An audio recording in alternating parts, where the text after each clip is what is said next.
enregistrer cet ordinateur. OK. Donc, je refais.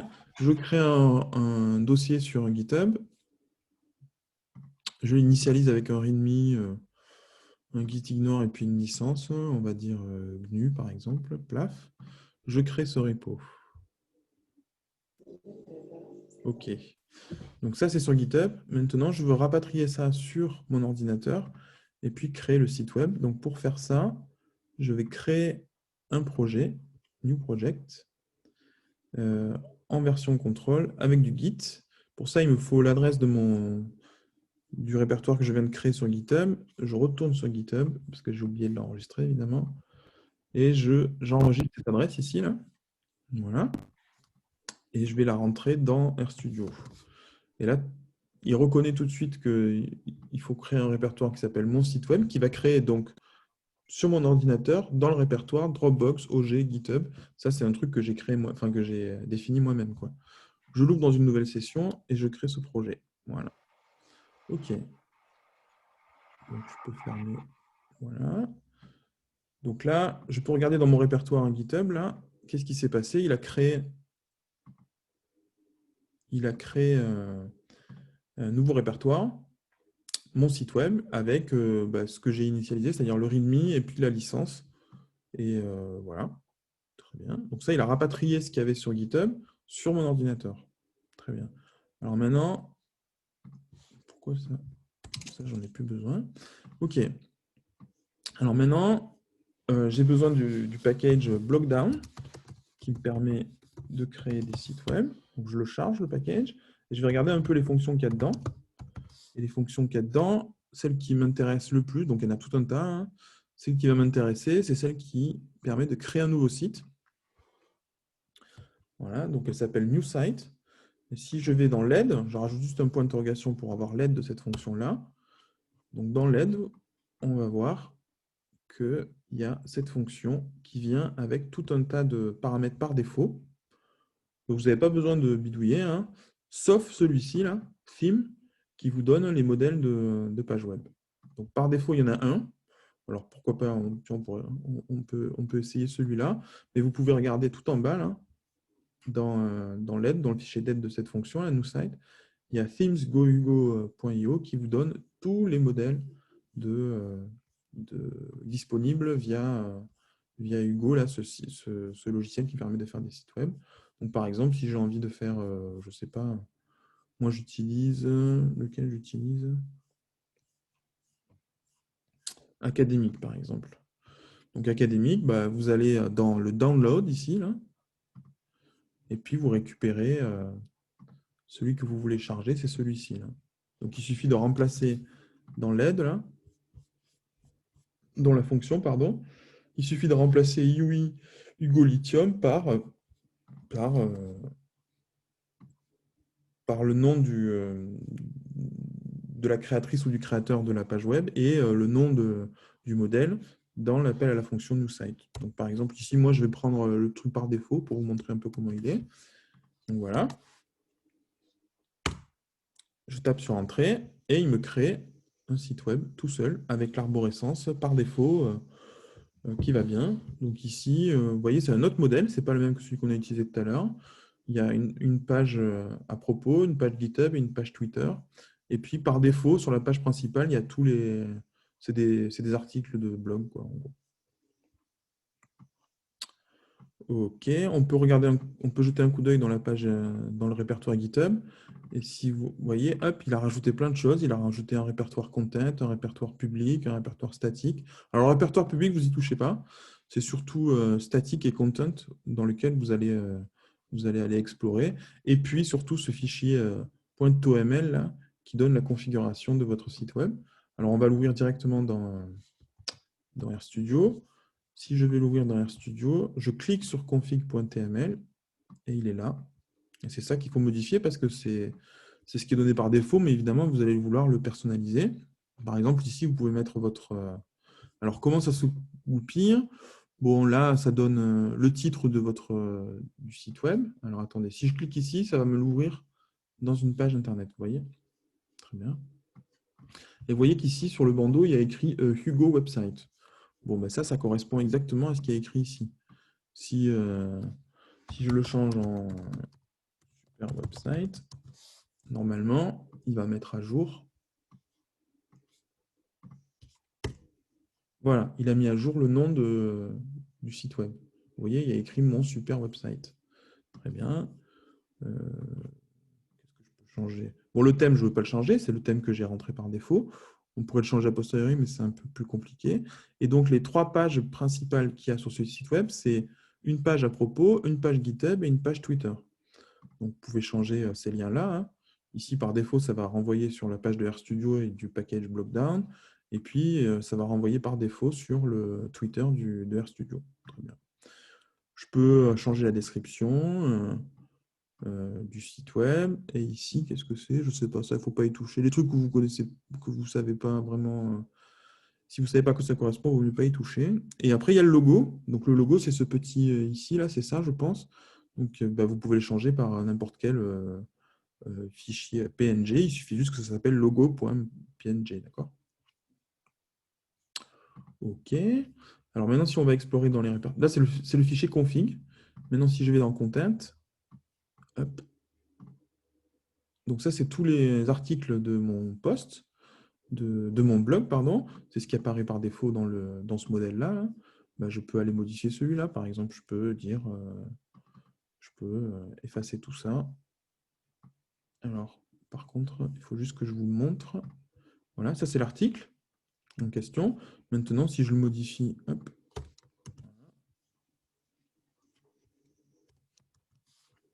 Normalement, est-ce que c'était le bon?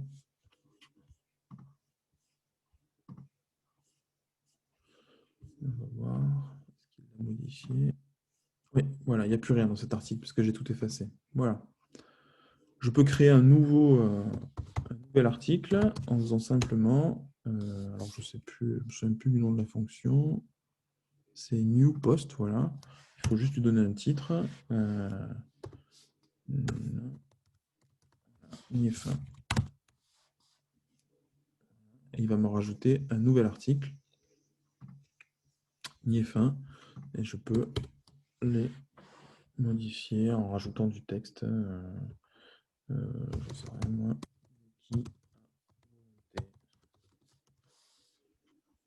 Et si je clique sur IF1, ben voilà, il a modifié cet article. Très bien.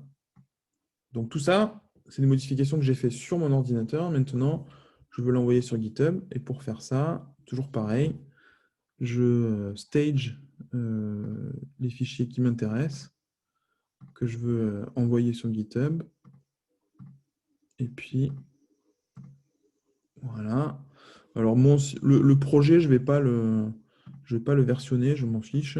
Donc, je le mets dans le gitignore, là. Et comme ça, il ne sera plus dans les fichiers que je peux, dont les modifications vont être suivies à l'avenir. Voilà. Je fais un commit de tout ça. Donc, je fais un cliché de tous ces fichiers que je viens de modifier, que je vais appeler premier commit.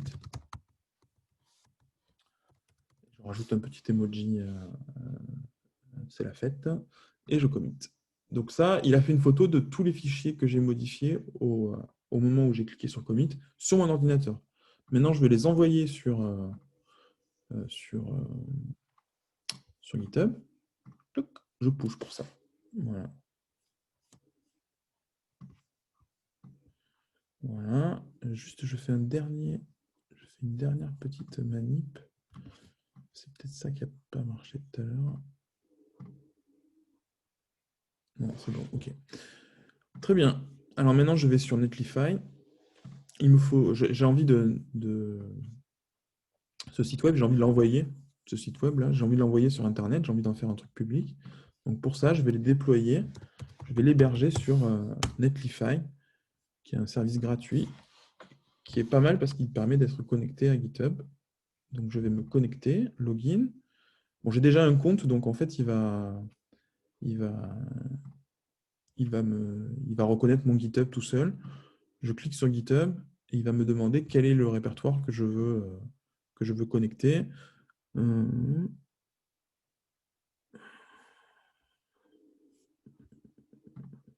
Voilà, si je fais que des répertoires en détail, sélectionner mon site web. Voilà, et c'est celui-là que je vais installer. Donc, on va voir si ça marche mieux. Tac, tac. Voyons voir. OK. Donc, il a pris ce répertoire. Voilà. Et je veux le déployer maintenant. Donc ici, je vais... Je rate rien de spécial, non? Je pense pas. Ouais. OK, déployer le site. Alors, voyons voir. Il va m'envoyer sur une page où il va m'expliquer un peu ce qu'il est en train de faire. Donc là, il est en train de le déployer. Tout à l'heure, ça n'a pas marché. On va voir si ça marche, là. Hier, j'avais essayé, ça a marché.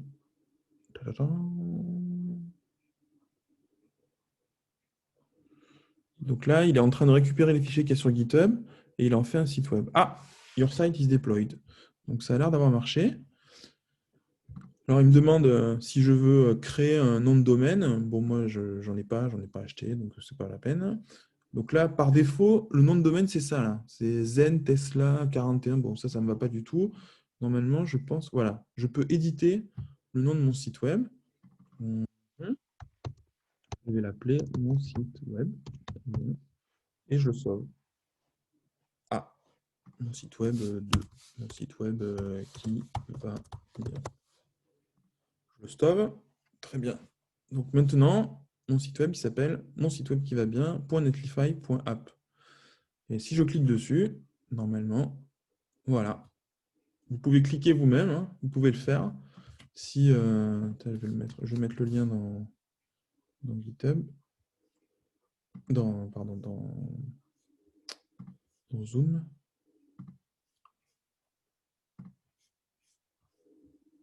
Euh,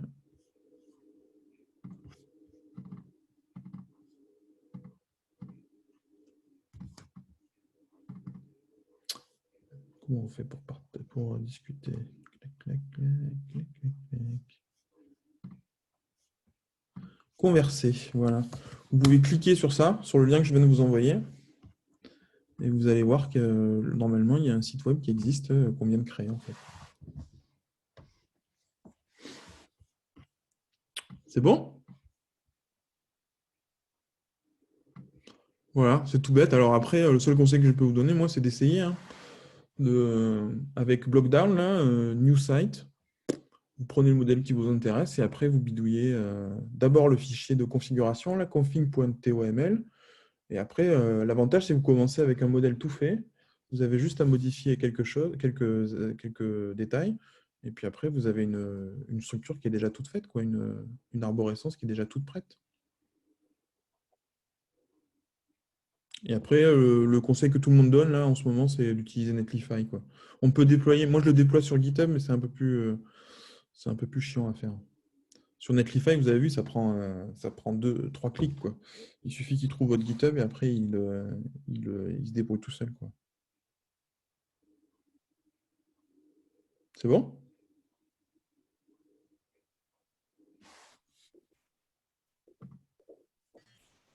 Des questions? Ça va?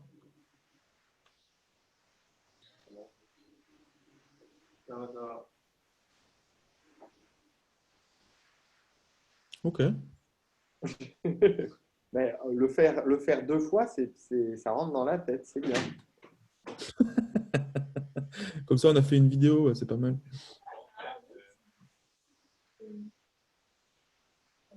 On est en réunion, s'il vous plaît.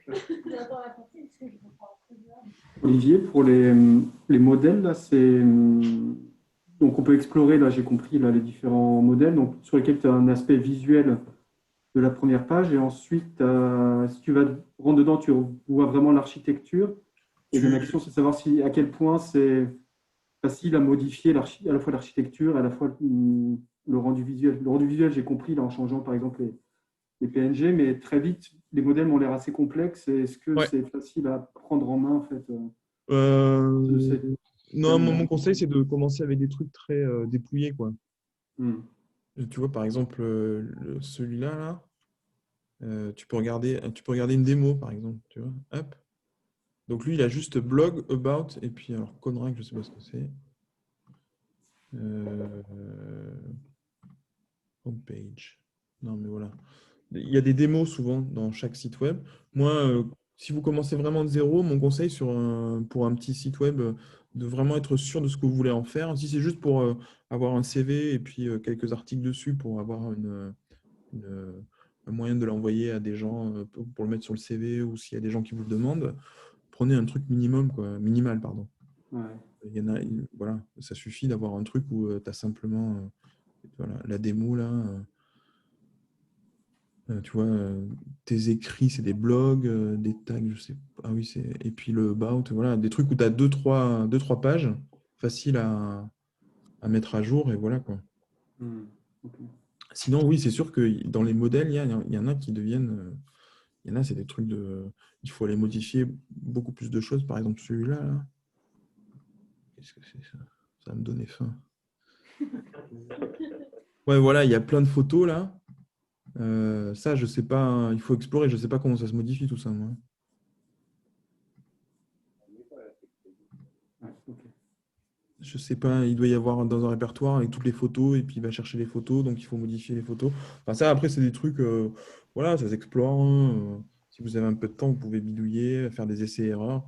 L'avantage avec GitHub, c'est que tu peux tout faire d'abord sur ton ordinateur avant de l'envoyer sur GitHub et de le déployer, quoi. Donc tu peux déjà avoir, comme on l'a fait là, on peut déjà avoir une idée. C'est exactement le même site que vous allez déployer, donc tu peux déjà voir si oui ou non le site te va sur ton ordinateur, quoi. Ouais. Mais ouais, mon conseil, c'est de commencer vraiment petit, simple, avec juste ce dont vous avez besoin, et puis après de complexifier si besoin, quoi. Ok.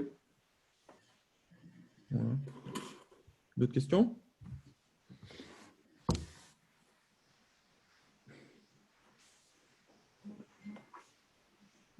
Non? Et la page de l'équipe, elle avait été faite avec ça, là Ouais, je l'ai faite avec, ouais, je l'ai faite avec le thème académique, là, celui-là, je sais plus lequel. Et que j'ai un peu bidouillé, ouais, celui-là. Ok. Oui. Pas mal bidouillé, ouais. Ouais, oui, pas mal bidouillé, ouais. Mais celui-là, il est pas mal. Alors, bon, dernièrement, son auteur, il a fait des trucs un peu bizarres. Il a modifié l'arborescence. Du coup, ça a provoqué pas mal de bugs. Mais il est pas mal parce que pour des gens qui font de la recherche, ça correspond. Enfin, les onglets qui sont déjà définis, ils correspondent plus ou moins à nos besoins, quoi. Donc, avec les projets, les publications, les cours et puis les contacts, quoi.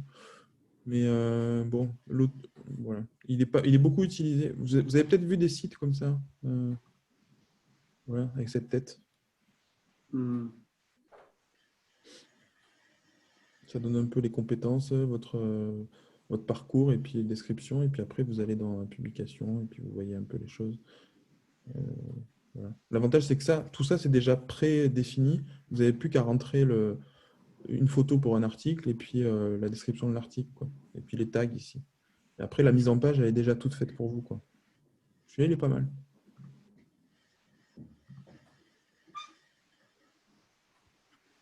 Voilà. C'est bon? Yes. Après, si vous avez des questions, n'hésitez pas, hein.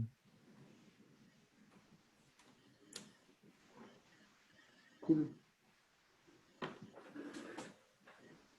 Ça marche. Bon, ben, bon appétit. Ouais. Merci. Merci. Merci bien, ouais. Merci. Ciao. Ciao, Merci. ciao.